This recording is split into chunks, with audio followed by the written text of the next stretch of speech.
Hey everyone, it's TB Shores. It's March the 29th, 2016. It's 10:18 a.m.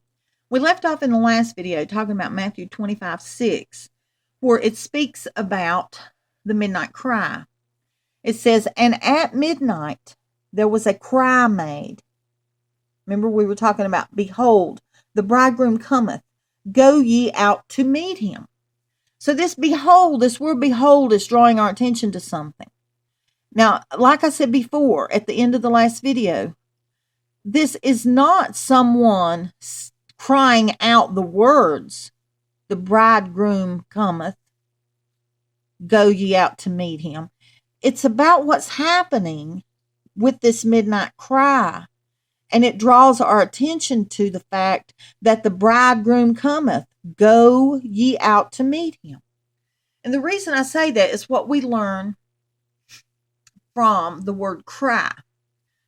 First, we're going to look at midnight. And the reason we know what midnight is, but the reason I'm even pointing this out is something that we're going to get into a little later. I want to have covered this already. The word midnight in the Strong's, as it's used in this scripture here, means middle or in the midst. Okay? And then we want to take a closer look at this word cry. This is Strong's 2906. I do not know how to pronounce that, but it means an outcry. And we need to get a better understanding of what's being said with that, because it lends to us the extent of what is taking place, or some understanding of the extent of what is taking place when this midnight cry is made. Now, here we see cry means an outcry, but it is taken from Strong's 2896, which means cry out. And it goes on to tell us loud crying done with, this says pathos, which means great emotion. Loud crying done with great emotion. Clamorous, screaming, clamorous screaming. And then in parentheses it says shrieking. That is extremely boisterous, meaning extremely loud. Like a wounded person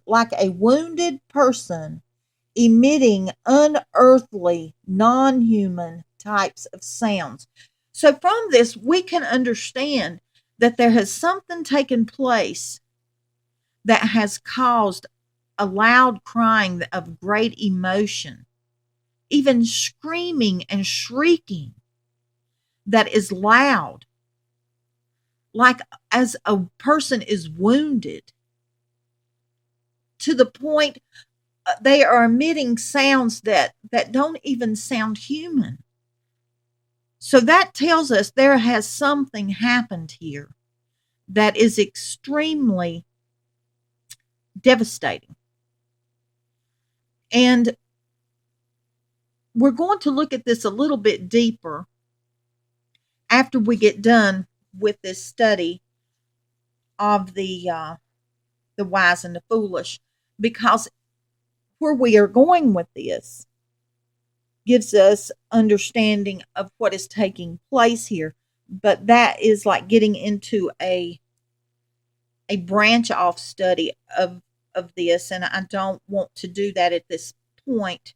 I feel the Lord is leading me to finish the understanding of the wise and the foolish before we get into this, because this takes us into a whole nother study of sorts. But it lets us know what is taking place at this point. So after we understand about this midnight cry, that something devastating has happened, and because of this devastating event, we know, behold means see, lo, behold, look. It's drawing our attention. This event is drawing our attention to the fact that the bridegroom cometh. Go ye out to meet him. So when we go back and we look at, remember how I had broken up the verses here and skipped 6 because I discussed how all were asleep and then all arose. And the fact that they arose, which means to waken, the fact that they woke, that this was their wake-up call, so to speak.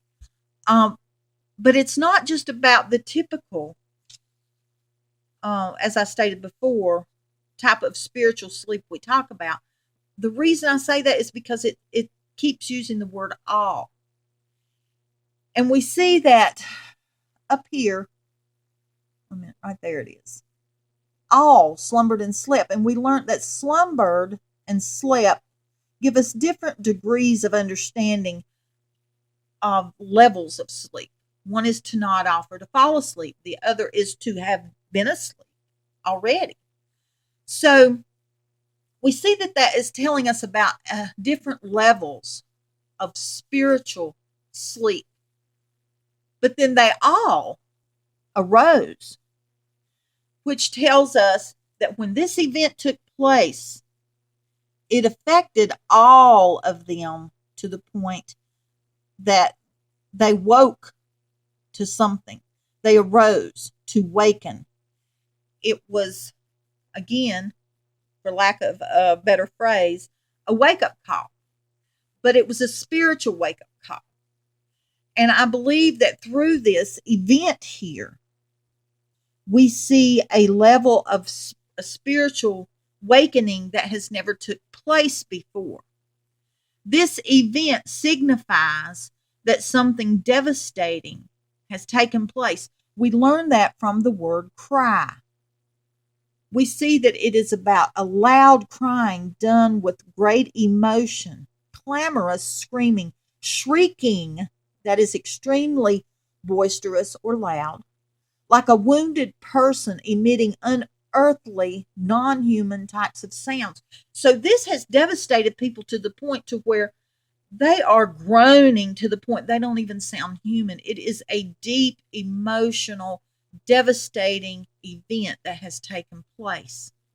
It's not just about a cry going out or a call. However, I've heard it described as that, just the midnight cry. And yes, it is a midnight cry, but the meaning of what that represents goes far deeper than just a calling out, behold, the bridegroom cometh, go ye out to meet him. This is what we are to understand from what has happened here. Behold, it's drawn our attention.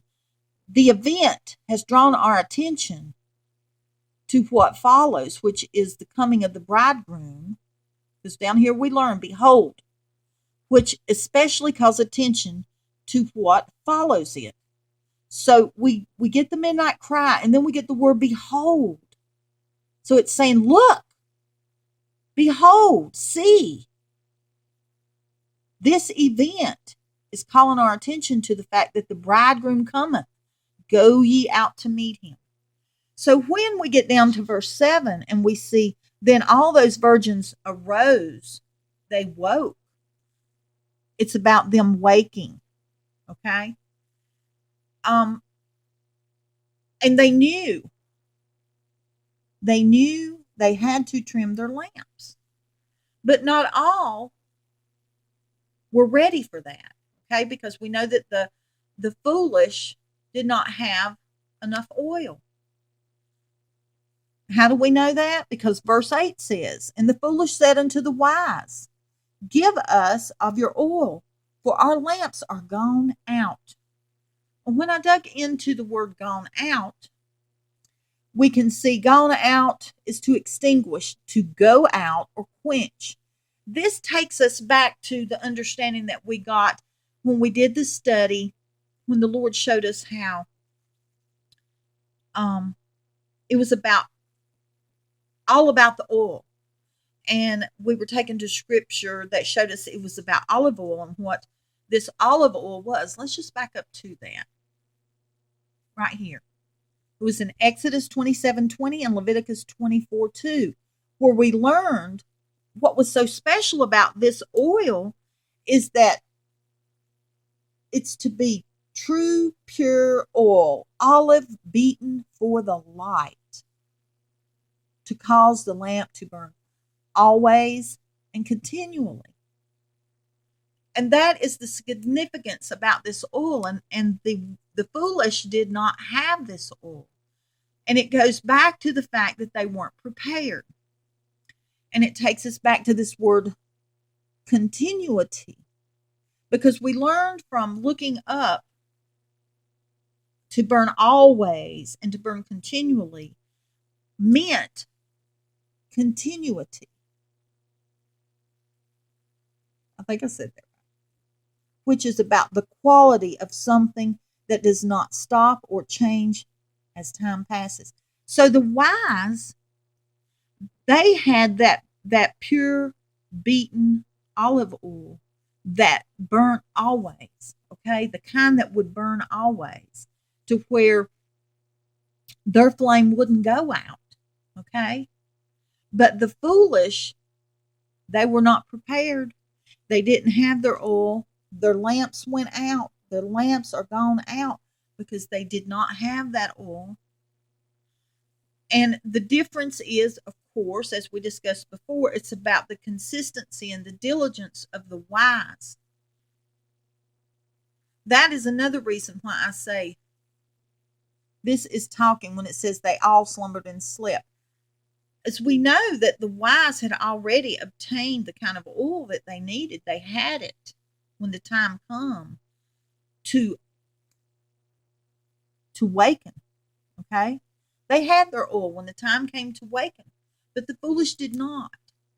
So that's what tells us this is a whole new level of spiritual waking that's taken place when this event happens. Because it's not about waking up and realizing, oh, we've got to get ready, as in what we've already been doing. Because I can tell you from, I'm thinking it was 2012, is when the Lord really started speaking to me in a manner of which he had never spoke to me before. So that was an awakening, a spiritual awakening. But this goes even beyond that, okay? Because the wise had their oil and the foolish did not. It wasn't like they had to get their oil. They were trimming their lamps. That's last preparations to use it, okay? So they were trimming their lamps. So what we can learn from this is that an event takes place that brings about a whole new level of spiritual waking up, okay?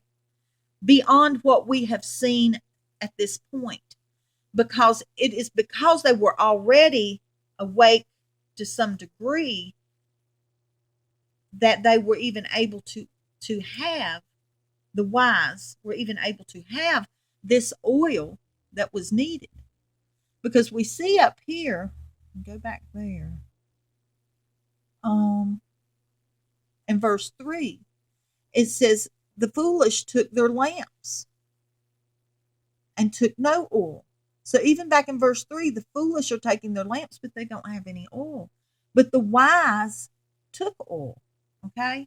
So even back in verses 3 and 4, we see that the wise took oil. And that's when we begin our study of what is so significant about the oil. And it's about the quality of something that does not stop or change as time passes. It's about the wise being diligent and hardworking in what they do for the Lord and digging deeper into the things of the Lord. And the foolish, see, remember we talked about how it was the diligence to study to show thyself approved, a workman. It's about having put the effort into growing that relationship with the Lord. And that is why they have their oil and the foolish do not.